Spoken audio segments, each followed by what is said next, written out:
మా పంట భూమి మీద కానీ మా గ్రామంలో కానీ గంజాయి పండించ, అదేవిధంగా మా గ్రామంలో ఎవరు పండించినా అడ్డుకొని నివారిస్తాము.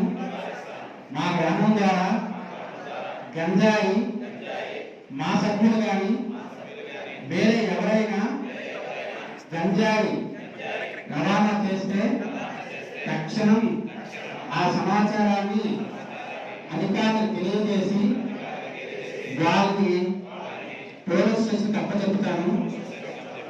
ఎక్కడైనా గంజాయి సేవించేవారు కనిపించినా, అమ్మేవారు కనిపించినా, తీసుకుని వెళ్ళేవారు కనిపించినా నేను నా కర్తవ్యంగా ఉన్నతాధికారులకు తెలియజేసి ఈ ప్రాంతంలో గంజాయి అనే పేరు లేకుండా చేయడానికి మనస్ఫూర్తిగా నేను పనిచేస్తానని ప్రమాణం చేస్తున్నాను.